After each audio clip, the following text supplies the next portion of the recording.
Thanks for joining us for This is Southern Indiana. I'm Angie Fenton. Today we head out of this world, just you wait, with Santa. Enjoy the musical talents of an Austin, Indiana native. Accept an invitation to play a game with Silver Creek High School that's resulting in big wins. And find out why our creative director, Adam Kleinert, a Henryville resident, put together a top 10 that includes David Letterman. Oh, and there's fireworks, of course. This is Southern Indiana starts now.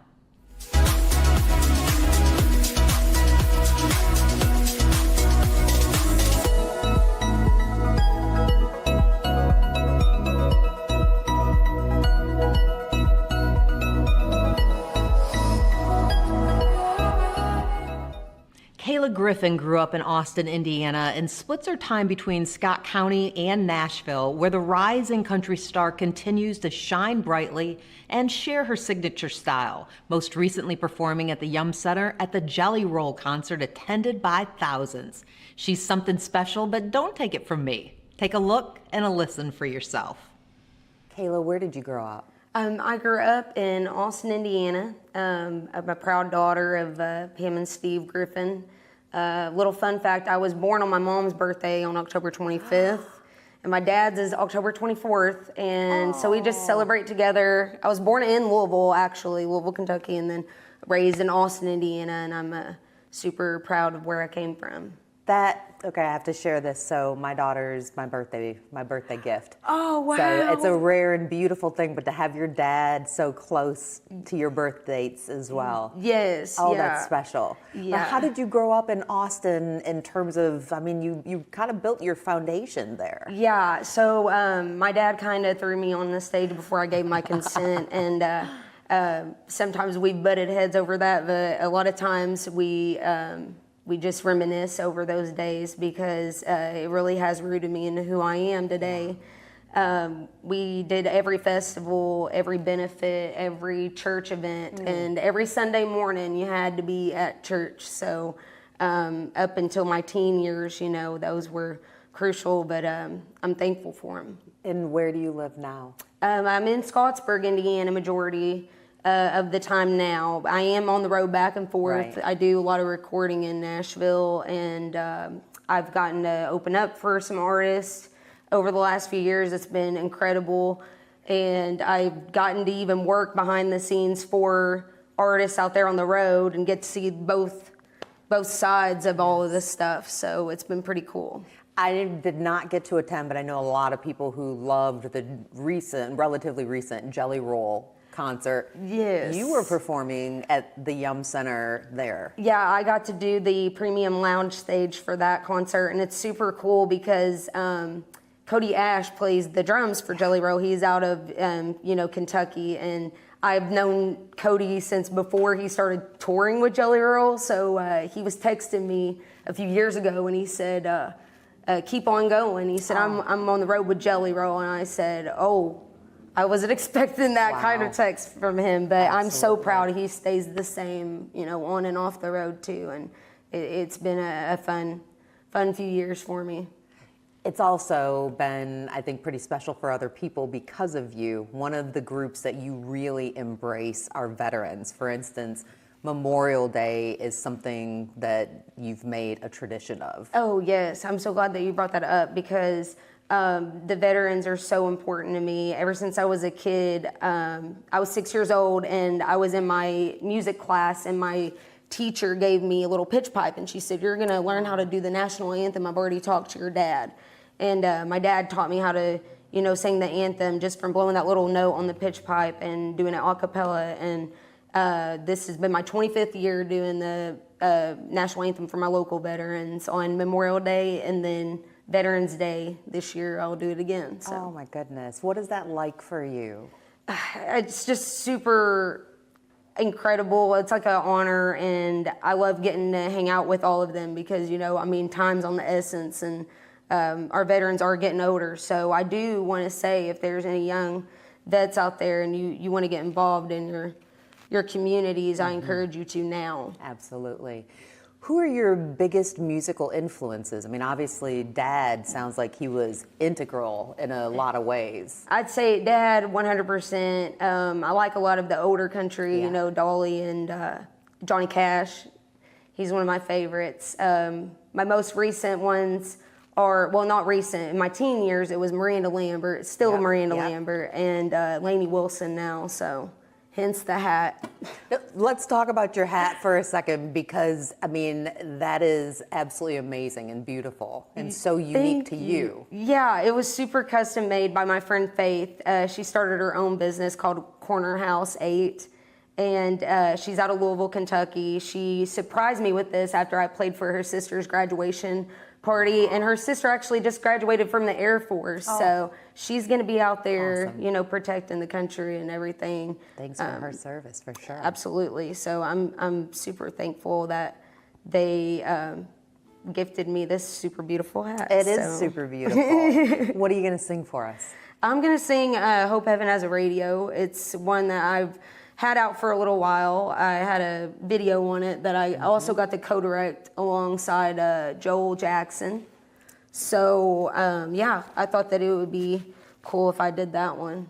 Fantastic. Yeah. Please welcome Kayla Griffin. Thank you.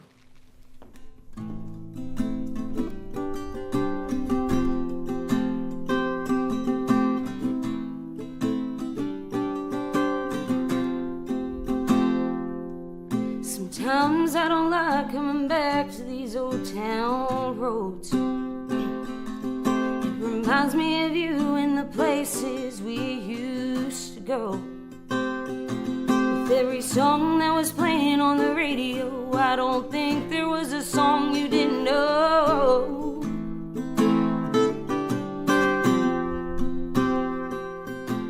We were burning up the town, just running wild and talking about all the things we wanted to see and who we wanted to be. I never thought then that you'd be where you are right now. I hope you're somewhere in the clouds, singing along to your favorite songs real loud. I'll never understand why you had to go. I know you can't hear me. I can only hope there's a truck in a dirt road, and it's hanging out the window. I hope heaven has a radio.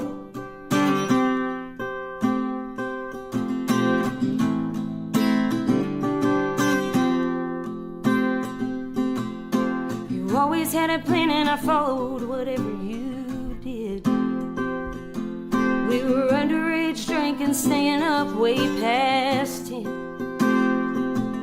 I remember the time we ran from the cops. Didn't take them long until we got caught. So glad we did. You were the life of the party. Wish we could go back to when we were 18 and stay 18. I never thought then that you'd be where you are right now. I hope you're somewhere in the clouds, singing along to your favorite songs real loud. I'll never understand why you had to go. I know you can't hear me. I can only hope there's a truck in a dirt road, and it's hanging out the window. I hope heaven has a radio.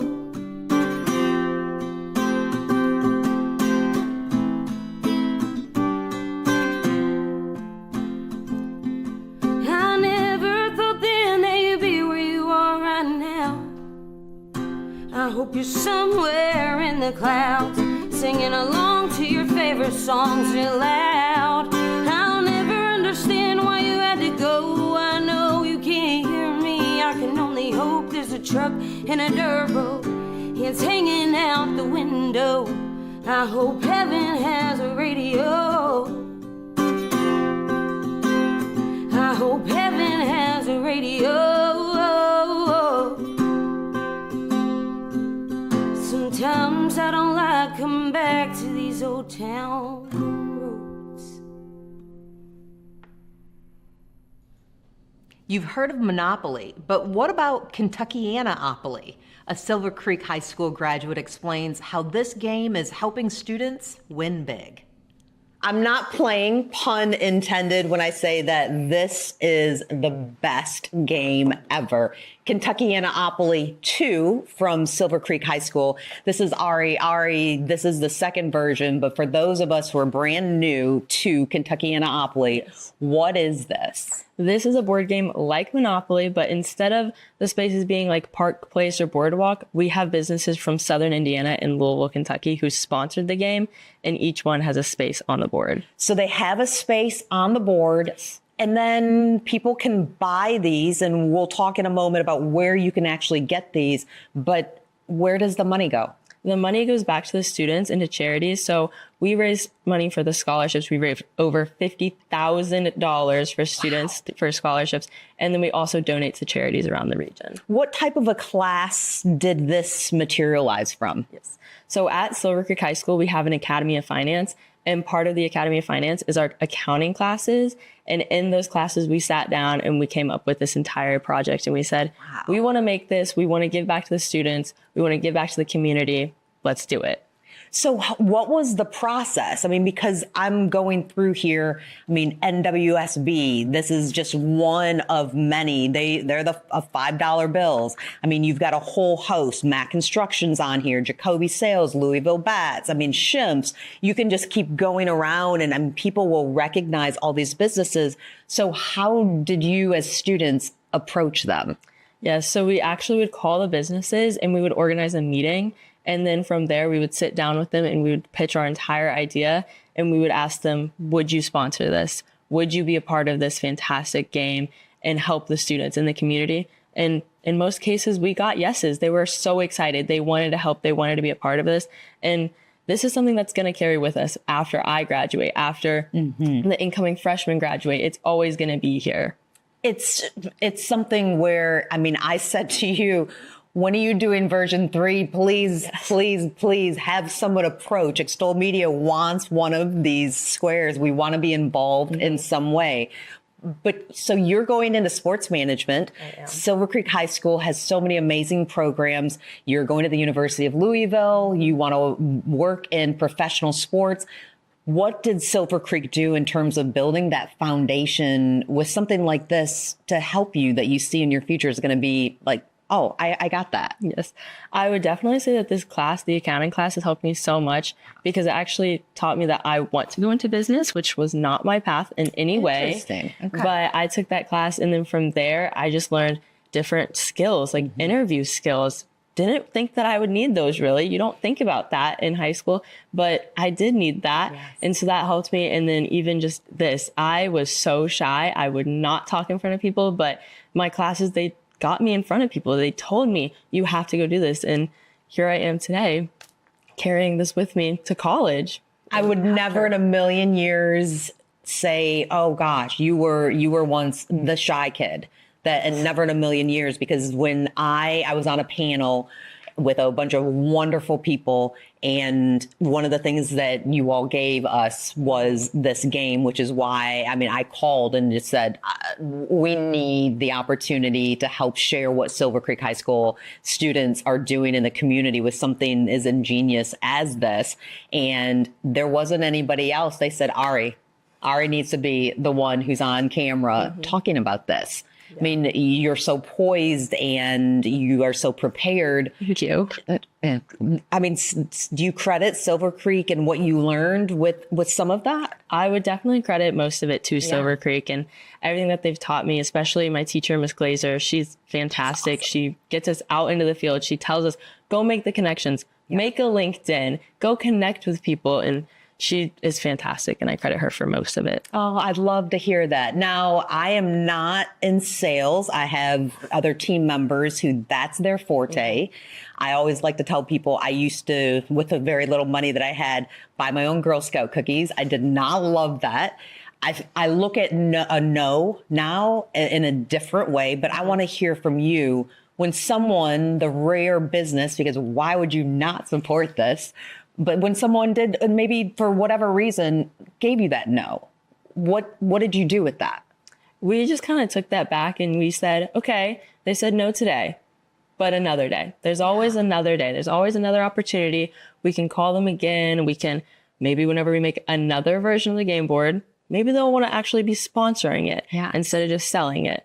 So there's always another opportunity. There's always something that you can do different, a different approach. I love that a no is a no today, but maybe in the future. And I always now, instead of getting crushed by it, a no for me means it's not right for them, but I'm going to find somebody. It's motivation. I'm going to find somebody that this is right for. How often do you play board games and things? I play board games pretty often at home. I'm always making my siblings play board games with me. So this is one of those where it's like, why would we play Monopoly whenever we could play Kentuckianapoly? Kentuckianapoly. Let's start with the Louisville Bats and let's work our way to Shimps. Work our way to Jacoby. I see Sellersburg in there. I mean, the Welcome to Indiana. I mean, there's so much. And then it's the conventional rules. So we roll it, right? And we go around. How many times have you lost in this game? Only a couple. Is there really, though? Can you really lose with something like this? You really can't, no. Okay, just name drop right now as many places you can think of where you can purchase this. We have Kentuckianapoly too in the Kentucky Derby Museum, Kizito Cookies, Jacoby Sales. We have it in PC Lumber, Jackson Physical Therapy, Empower Rental Group are just some that off the top of my head, we were there just this week delivering Regalo, which is one of our partners, Regalo in New Albany. Here, Shimp Confectionery in Jeffersonville. They called, they said, we're out of games. People bought them. Bring us more. So we were there Tuesday delivering games. I went out at school today to deliver more games as well. That is awesome. And if people also, they don't know, they want to know, they can call the school as well. Yes, they can call Silver Creek High School. And if they come up to the school, then they say, we want Kentuckianapoly too. We'll give it to them. They can pay cash, check, Venmo, whatever. All right. Perfect. I think it's time to play. You go ahead and roll. Good luck in your future. I know you're going far. And I'm pretty sure you're going to beat me at this as well. Thanks, Ari. Thank you.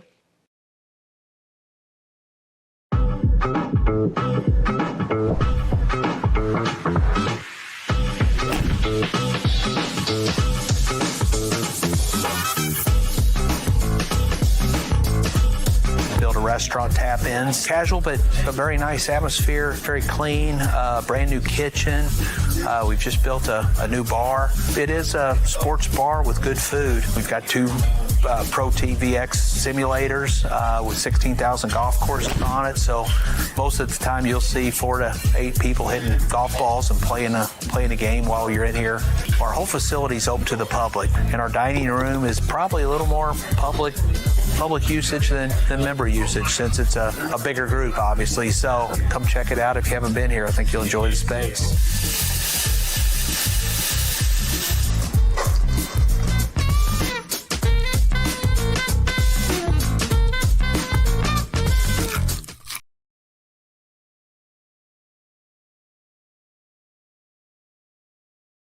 Ready to go out of this world? Olive Applegate sure is, and she's invited a special guest who's known around the world.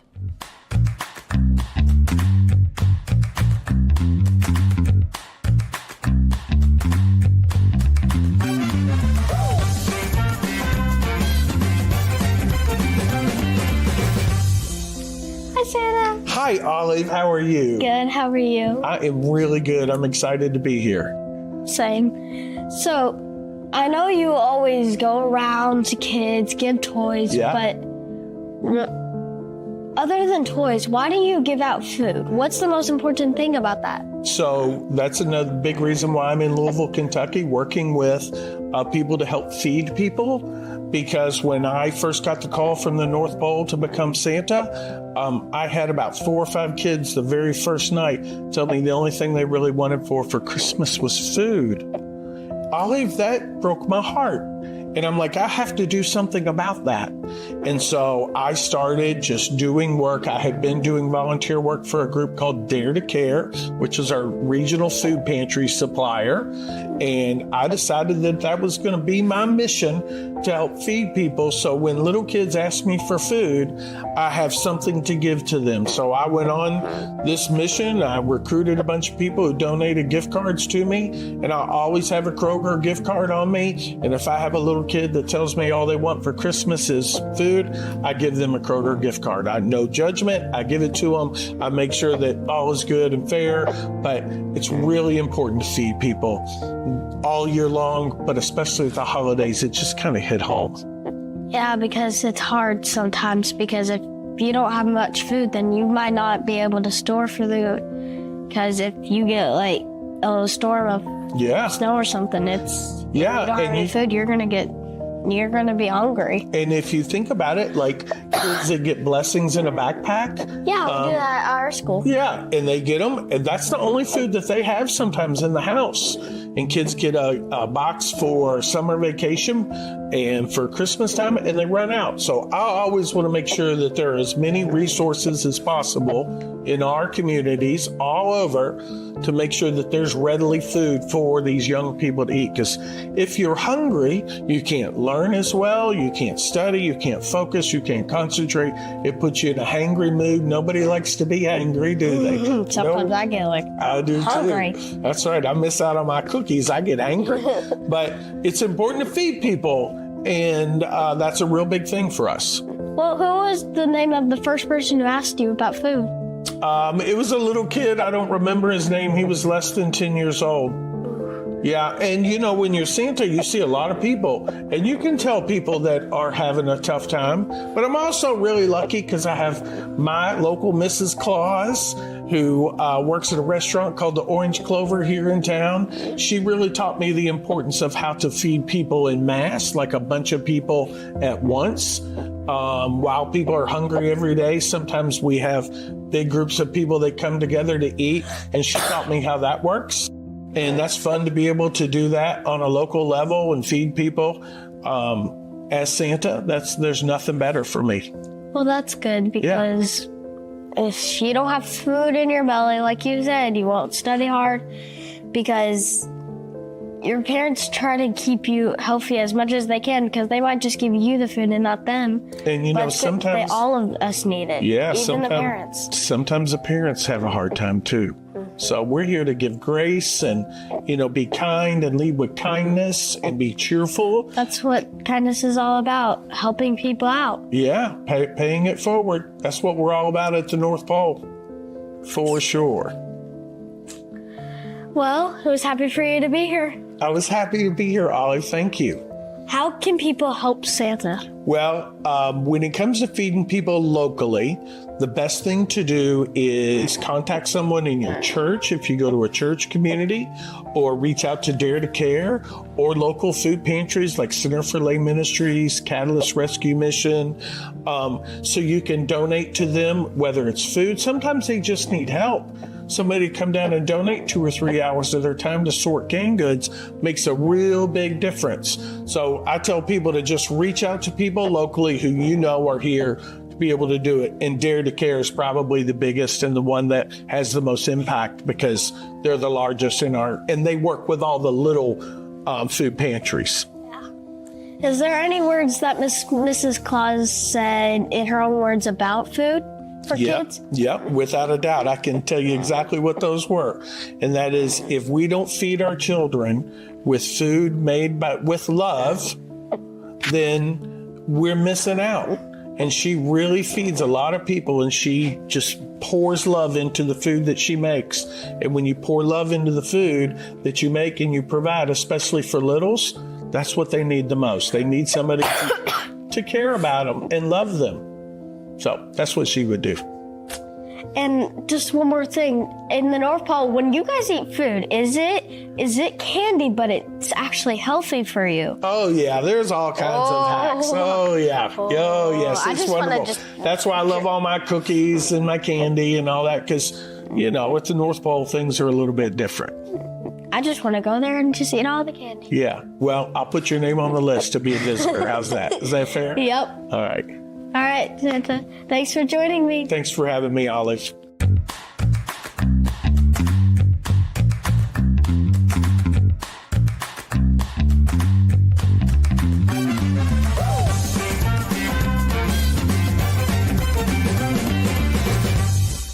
Austin, Indiana always has a blast at their annual fireworks display, and this year's was no exception.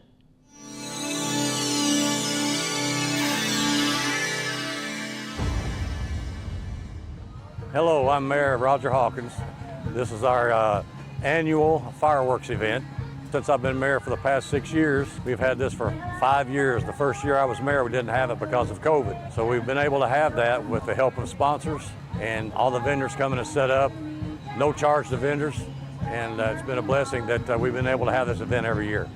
Yeah, this event here is probably one of our biggest events for the year. The event here is spectacular. This has been going on for many, many years, and honestly, I don't know the exact number because it was going on way before I started 9 years ago. Probably my favorite part of this event is just meeting new people, having new vendors come and set up, and just getting to interact with the community because that's important. And that's a huge part of what we do in the mayor's office. I'm here with my wife, Tammy. We both do small-tail kettle corn. We make different flavors of kettle corn: spicy dill, bacon cheddar, jalapeno, rainbow, mixed berry, caramel, kettle, about 20 different flavors all together, maybe not all at the same time. Reach us at Small Town Kettle Corn on Facebook. About 9:30 or 10 o'clock, we're going to have fireworks here. We both worked at the Austin Post Office, so this is a part of our giving back to the community. I was here like 2 years ago, and it was like really fun, and I came back just like to watch the fireworks again. The fireworks that we have is well displayed, 20-25 minutes worth of fireworks. For the smallest community around, I don't think there's a bigger fireworks anywhere.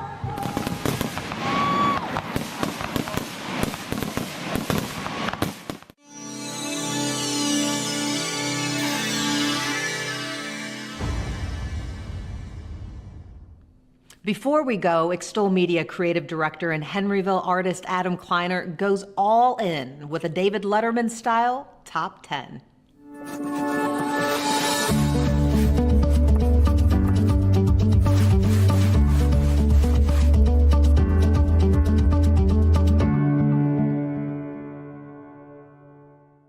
Hello there. If you are new to Adam Kleinert Art, we normally do a lot of comic and other pop culture inspired pieces. However, today we're going to start a new series. We are going to create portraits of famous individuals from Indiana, and we're going to start with the one and only David Letterman. Dave, our own Ben Pine, and myself all attended the legendary Ball State University in Muncie, Indiana.